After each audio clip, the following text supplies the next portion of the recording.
Salut tout le monde, c'est Ginji, on se retrouve pour les lectures holistiques, rubrique où j'explore des livres en rapport avec le JDR ou des livres de JDR. Et là, on va consulter, comme convenu, de chez Cobol Press, fait par Philippe Larwood, Isekai. C'est un livre qui fait 14 pages, 12 pages à peu près, 11-12 pages à peu près si on regarde l'essentiel du contenu, édité chez Cobol Press au prix de 3,99 $. Je l'ai eu pour 1 € moins cher parce qu'il était la vente du jour il y a quelques temps. Alors d'habitude, quand je fais une lecture holistique, pour ceux qui en fait ont envie d'aller vite, je recommande pas, et surtout si vous me faites confiance, j'ai tendance à dire est-ce que je le recommande ou est-ce que je le recommande pas. Alors est-ce que je dois le faire? Je pense que je peux le faire là.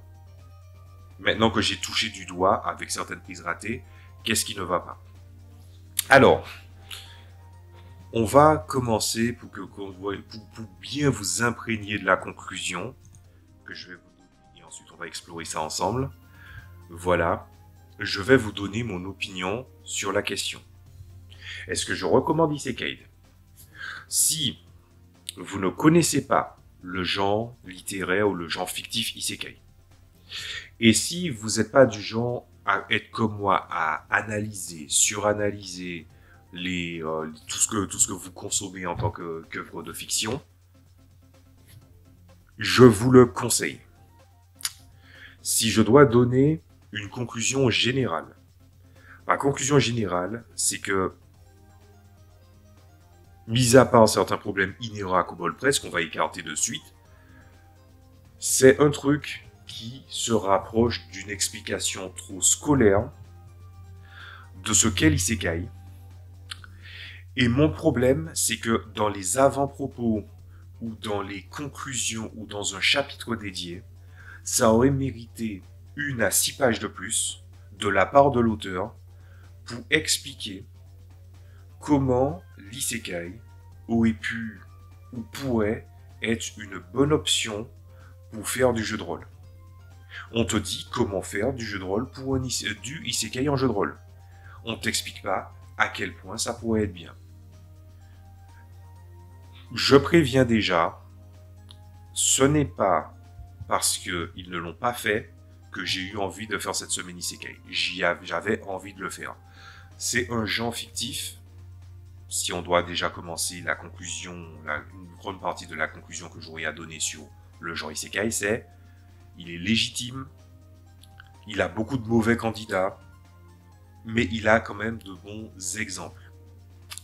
En anglais, d'ailleurs, au passage, puisque je parle pas beaucoup du fait que les trucs sont en anglais et ce que je consomme sont en anglais, la majorité de mes jeux de rôle sont en anglais, que je préfère. Ça ne me dérangera pas. Et je sais qu'il y a des personnes qui ont envie, quand ils disent j'ai envie de faire du jeu de rôle, ils ont envie de chercher leur expérience et du coup on décide de sortir de ce qui sort en français et de commencer à regarder à l'international ce qui se fait. Je signale ça parce que c'est vrai que comme je fais des lectures holistiques et je fais des livres en anglais, ça peut être très bizarre que des gens se disent ouais mais tu fais beaucoup de livres en anglais. C'est pour expliquer ça. Je vais commencer déjà par ça. Afficher une seule page, afficher le défilement, voilà. Je vais zoomer en 125. Vous avez les personnes qui bossent dessus, évidemment. Illustration, qualité Cobol Press, hein. C'est-à-dire que ça va. Il y a des fois où c'est pire. Donc, là, c'est pas pire. On explique qu'est-ce qu'un isekai, les différentes aventures. Et là, par exemple, il te faut une référence à la 5e édition ou à Tales of the Valiant, le nouveau système et tout. Alors, je sais pas si Tales of the Valiant est relié à leur projet Black Flag, parce que leur projet Black Flag, poursuivre leur newsletter, je sais pas du tout ça en est. Est-ce que finalement ils ont retourné leur veste? Je sais pas. Ils donnent des références. On va l'explorer. Il y a différentes tables, voilà. Après, je vous montre différents éléments. N'hésitez pas à faire pause. Le but n'est pas non plus de vous donner toutes les informations des livres non plus. Faut pas déconner. Mais je vous montre les différentes tables, rapidement. Euh, alors, mon avis sur les tables rapidement, malgré, on pourrait dire, ouais, mais attends, tu vas critiquer une table. Je pense que les tables aléatoires, c'est easy to learn, hard to master. Facile à apprendre, très compliqué à maîtriser. Le truc, c'est qu'une table aléatoire peut donner envie peut donner envie d'essayer certaines méthodes ou de donner des propositions, parmi des propositions assez plates, de proposer aussi certaines propositions inédites. En matière de beaucoup de livres que je consomme en tant que livre de jeu de rôle et qui vont me servir d'ailleurs pour des sujets ultérieurs sur ma chaîne, un peu de brut de décoffrage, mais en tant que graphiste, et moi qui ai un style très brut de décoffrage en tant que graphiste, c'est très compliqué de venir faire le reproche à quelqu'un d'autre.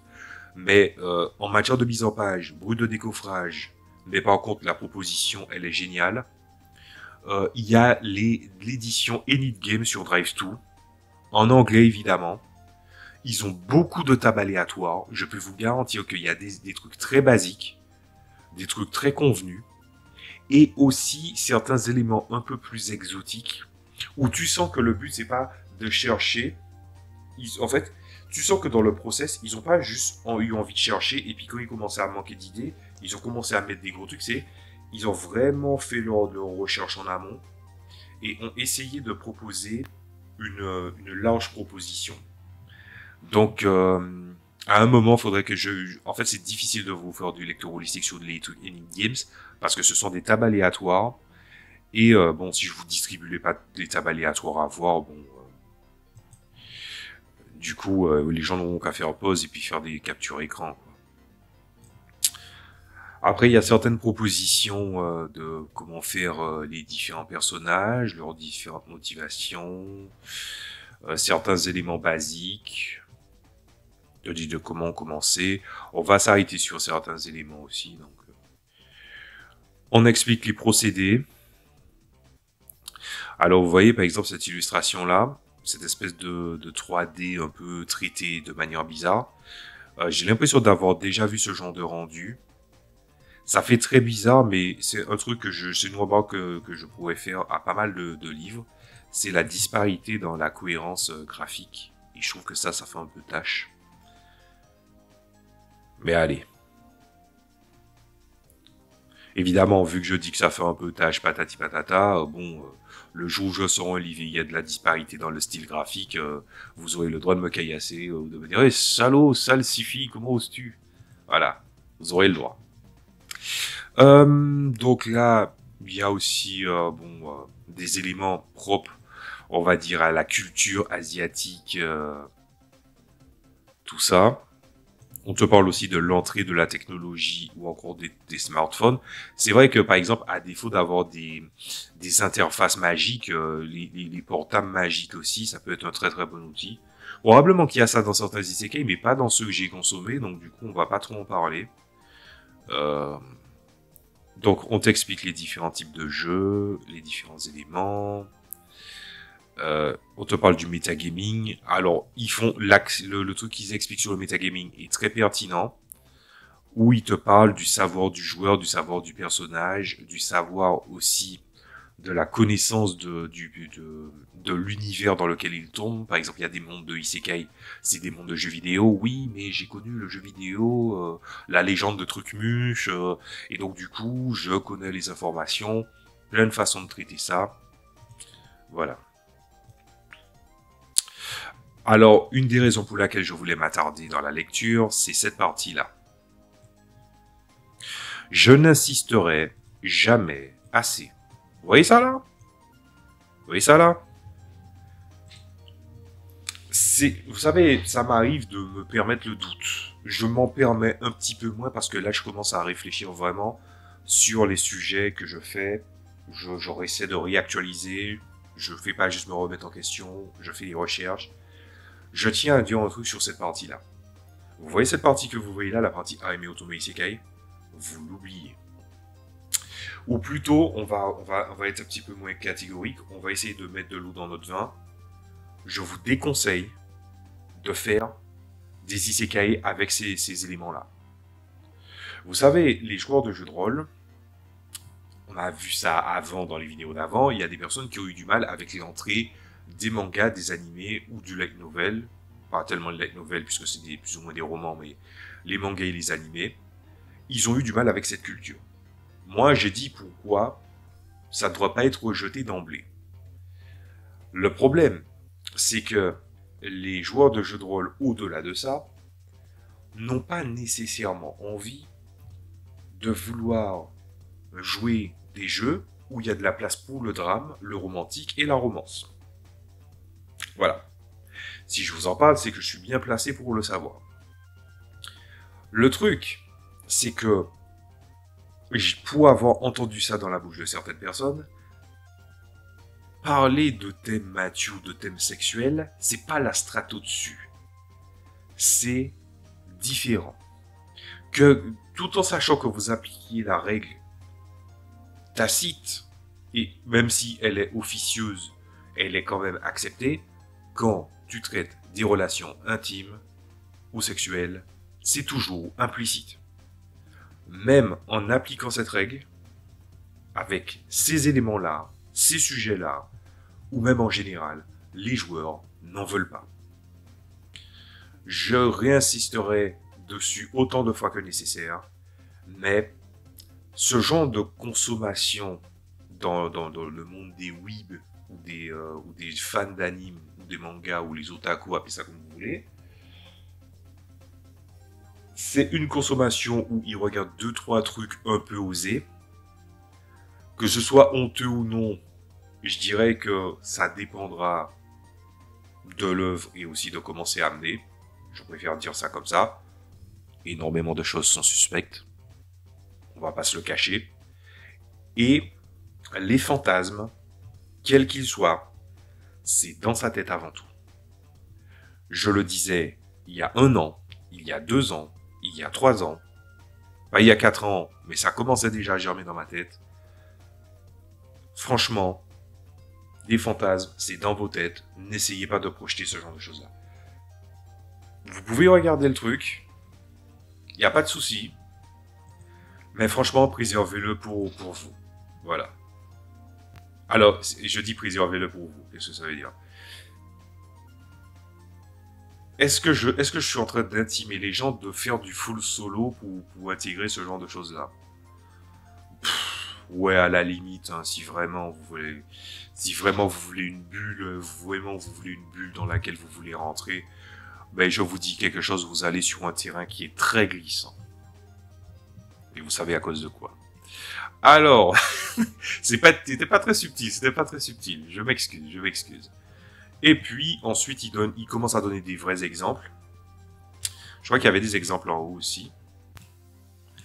Voilà. Puisqu'on parle de différents éléments.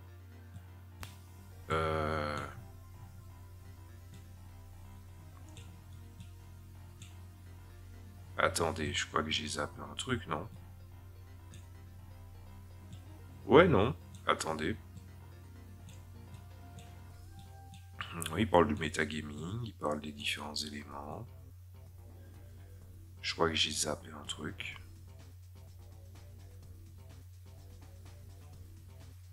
Ouais, il y a des exemples. Des bons et des mauvais. Je ne dirais pas qu'est-ce qui est quoi. La seule chose que je peux vous dire là-dessus, c'est que, par exemple, il te parle de règles. Honnêtement, les sorts et les monstres, vous pouvez vous en foutre parce que, franchement, il n'y a rien de nouveau qui a été posé. Ils ont juste voulu placer 2-3 trucs vite fait pour dire qu'ils ont fait quelque chose. Mais soyons honnêtes, vous y aurez pensé de votre côté si vous connaissez bien la structure de votre système de jeu. Et ce n'est pas bien ouf non plus. Voilà. Vous voyez, ça, par exemple, avoir mis des slimes qui n'y aurait pas pensé. Des slimes comme ça, avec ces natures-là. Rien de bien spécial. Voilà. Et puis ça finit par des trucs référentiels pour Tales of the Valiant. On va faire un dernier regard sur la caméra, sur le livre, et ensuite on va remettre. Voilà, j'ai essayé de ne pas faire trop long. Alors, retour sur ce que j'ai à dire en conclusion. Hein. Très bon livre, si vous voulez, vous n'êtes pas du genre à suranalyser le genre, et vous avez juste besoin de certains éléments. Si par exemple vous voulez les mélanger, allez-y, il n'y a pas de souci.